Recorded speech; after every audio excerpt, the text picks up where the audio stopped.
صلی اللہ علیہ وآلہ وسلم۔ الحمدللہ رب العالمین والصلاة والسلام علی سید المرسلین وعلی آلہ وصحبہ اجمعین وبارک وسلم تسلیما کثیرا کثیرا وبعد۔ اعوذ باللہ من الشیطان الرجیم، بسم اللہ الرحمن الرحیم۔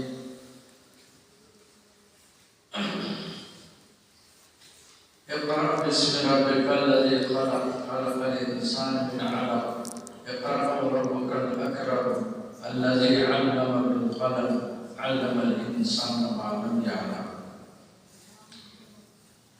بڑی خوشی کی بات ہے کہ یہ ادارہ یہاں قائم ہے اور اس کے ذمہ داران بڑی جافشانی کے ساتھ اس کو چلا رہے ہیں، جن کو مدرسے کے مسائل، وہاں کی دشواریوں اور پھر عوام سے رابطے کی تکالیف کا اندازہ ہے، وہ جانتے ہیں کہ اس طرح ادارہ قائم کرنا اور چلانا کس قدر مشکل ہے۔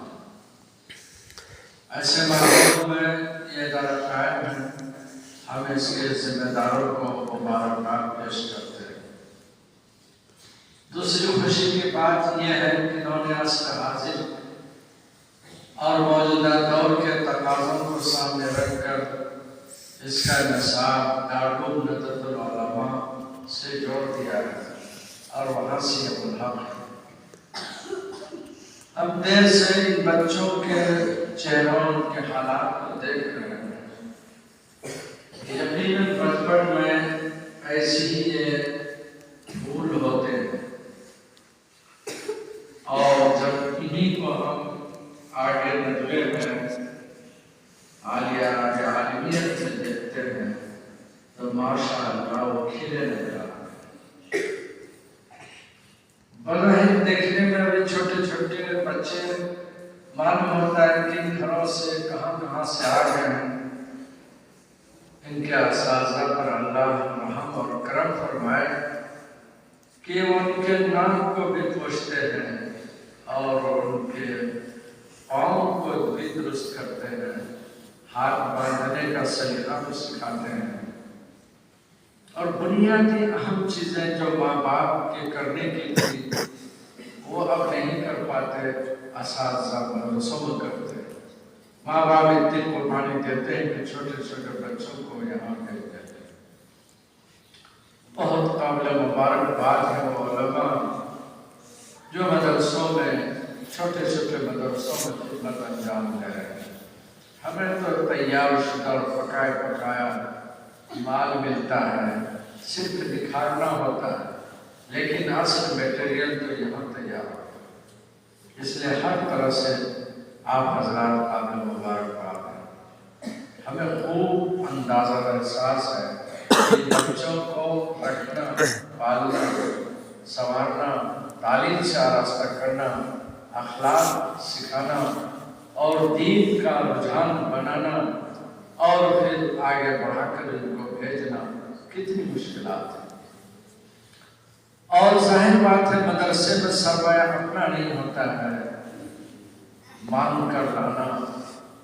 قوم کے بچوں کے لیے، نونہالوں کے لیے اساتذہ جگہ جگہ سفر کرتے ہیں، گاؤں گاؤں گھومتے ہیں، تب ان کو تیار کرتے ہیں۔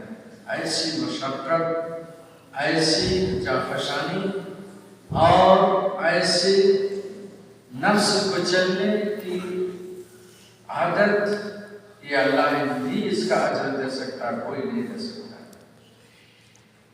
آج صرف بچوں سے صرف اتنی بات کہنی ہے کہ میرے بچوں، جو اساتذہ تمہیں یہاں پڑھا رہے ہیں، یقیناً ماں باپ گھر میں شفیق ہیں، کریم ہیں، لیکن ماں باپ کے علاوہ اساتذہ تمہارے بہت زیادہ وہ شفیق ہیں، تم پر مہربان ہیں۔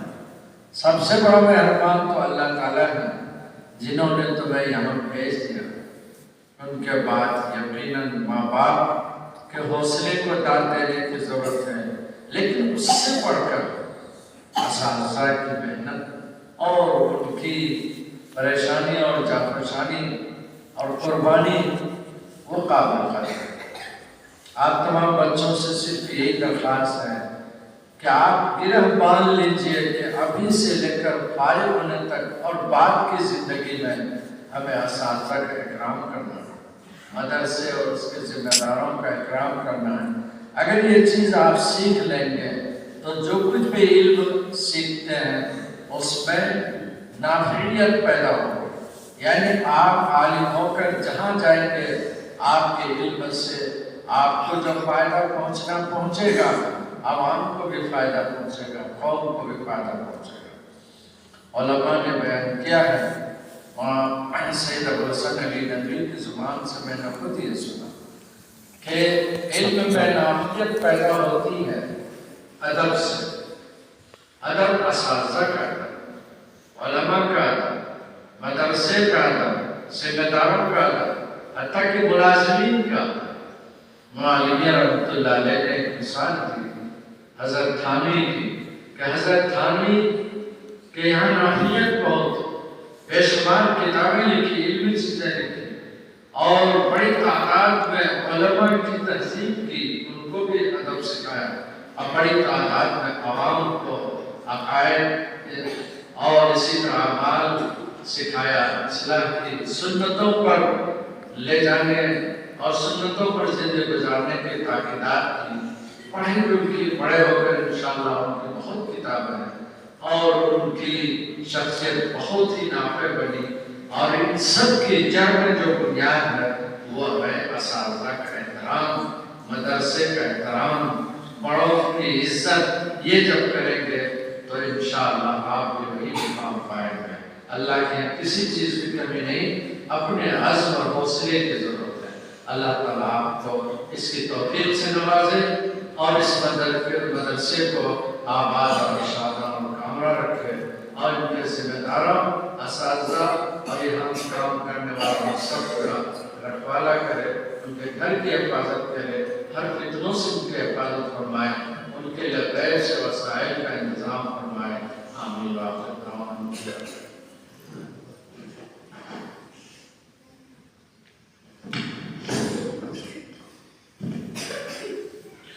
جزاک اللہ خیر و احسن جزاک خیر کلام قضا و دلا الحمدللہ۔ اب اس کے بعد دوسری اہم شخصیت حضرت مولانا مفتی توفیق صاحب دامت برکاتہ عالیہ، حضرت سے گزارش کرتے ہیں کہ آپ تشریف لائیں اور اپنے ناصحانہ تعلیات سے مستفید فرمائیں۔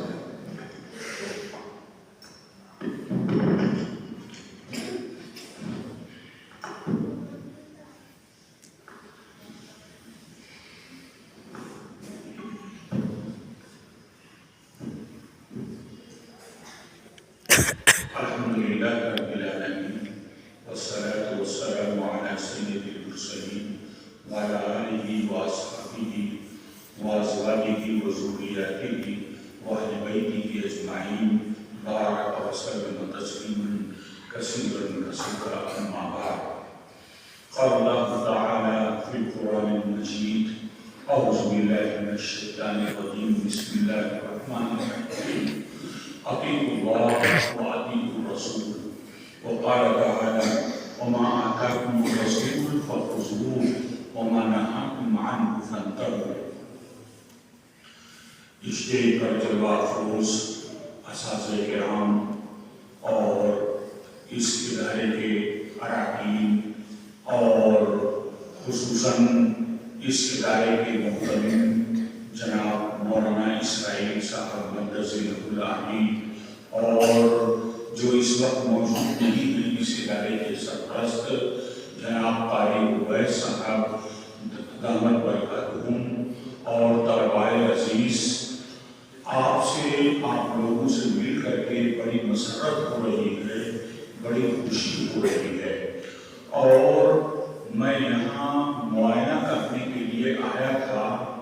مولانا عبد المنان صاحب علیہ الرحمہ کے زمانے میں تو یہ مسجد تعمیر نہیں ہوئی تھی، جب میں کل یہاں آیا تو میں نے مسجد دیکھی، میرا دل باغ ہو گیا اور خوشی مسرت ہوئی کہ الحمدللہ اتنی اچھی جامع مسجد تیار ہے، اور جس میں طلباء حفظ کرتے ہیں، 5 وقتہ نمازیں ادا کرتے ہیں۔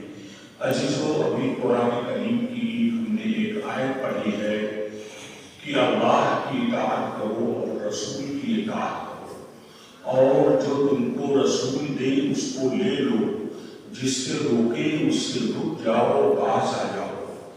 میرے محترم بھائیوں اور طلباء عزیز، اطاعت اور فرما برداری یہ محبت کا لازمی نتیجہ ہے، محبت کا لازمی نتیجہ ہے۔ دنیا میں ہم دیکھتے ہیں کہ جس انسان کو کسی چیز سے لگاؤ ہوتا ہے، محبت رہتی ہے، اس سے دلچسپی ہوتی ہے، اس کے راستے میں وہ قربانی پیش کرتا ہے۔ ایک ماں اپنے چھوٹے سے بچے کو دودھ پلاتی ہے، اور جاڑے کی سرد راتوں میں جب اس کا بستر بھیگ جاتا ہے تو ماں اس کا بستر تبدیل کر دیتی ہے، اس کا کپڑا تبدیل کر دیتی ہے کہ میرے پیارے کو کہیں کوئی تکلیف نہ پہنچے، میرے پیارے کو کہیں ٹھنڈک نہ لگے۔ آخر یہ ایسا کیوں ہے؟ اگر اس کو بخار آ جاتا ہے تو والدین رات بھر جگ کر کے رات گزار دیتے ہیں اور اس کے لیے دعائیں کرتے ہیں، تدابیر اختیار کرتے ہیں۔ بخار بہت سخت ہوتا ہے، پانی کی پٹی بھگا کر کے اس کے سر پر، اس کے جسم پر ملتے ہیں، بخار کے اندر تخفیف ہوتی ہے۔ میرے عزیزوں، یہ کیوں ہے؟ کیونکہ اس کو والدین کو اپنے لاڈلے سے، اپنے پیارے سے بے حد محبت ہے، بے حد چاہت ہے، بے حد اپنائیت ہے۔ ایک تاجر کو دیکھیے، دن بھر کتنی محنت کرتا ہے۔ ایک کسان کو دیکھیے کہ وہ کسان اپنی کھیتی میں کتنی مشقت اٹھاتا ہے۔ ایک ملازم کو دیکھیے، بہت سے لوگوں کی ملازمتیں ایسی ہوتی ہیں کہ رات میں ان کو ڈیوٹی کرنی ہوتی ہے، تو رات میں وہ ڈیوٹی کرتے ہیں اور اپنی نیند کو قربان کرتے ہیں۔ ایسا کیوں ہے؟ کیونکہ ان کو اپنے کاروبار سے، اپنی ملازمت سے، اپنی تجارت سے، اپنی زراعت سے لگاؤ ہے۔ یہی حال ہمارا دین اسلام کے ساتھ ہے کہ ہم اگر اللہ سے غائب درجے کی، انتہا درجے کی محبت رکھیں گے، رسول سے انتہا درجے کی محبت رکھیں گے، یہاں تک کہ رسول کو اپنی جان سے زیادہ عزیز رکھنے کا حکم دیا گیا ہے۔ ایک مسلمان کو حکم دیا گیا ہے کہ وہ اللہ اس کے رسول سے اتنی محبت کرے کہ اپنی جان سے زیادہ محبت کرے اللہ کے رسول سے اور اللہ رب العزت سے۔ صحابہ کرام رضوان اللہ علیہم اجمعین، ان کو دین سے، ان کو توحید سے، ان کو اسلام سے، ان کو اللہ جل جلالہ و عما نوالہ سے، ان کو سرور کائنات صلی اللہ علیہ وسلم سے اس قدر محبت تھی۔ اور محبت کا تقاضا کیا ہوا؟ دنیا نے دیکھا کہ وہ اثار، وہ قربانی آج تک کوئی دے نہ سکا جو صحابہ نے قربانی دی، جو صحابہ نے قربانی پیش کی، جو صحابہ نے تکلیفیں برداشت کی۔ انہوں نے دین کے لیے، اسلام کے لیے اپنے تن کو، من کو، دھن کو، اپنی زندگی کو، یہاں تک کہ جان مانگی گئی تو جان کو انہوں نے قربان کر دیا، جان کو قربان کر دیا۔ ایک مرتبہ کا واقعہ ہے، غزوہ بدر سے پہلے اللہ کے رسول مہاجرین اور انصار کے درمیان میں خطاب کر رہے تھے، تو انصار کے بارے میں یہ تھا کہ یہ مدینے سے باہر نکل کر کے ہو سکتا ہے جنگ نہ کر سکیں، تو اللہ کے رسول صلی اللہ علیہ وسلم کو حضرت سعد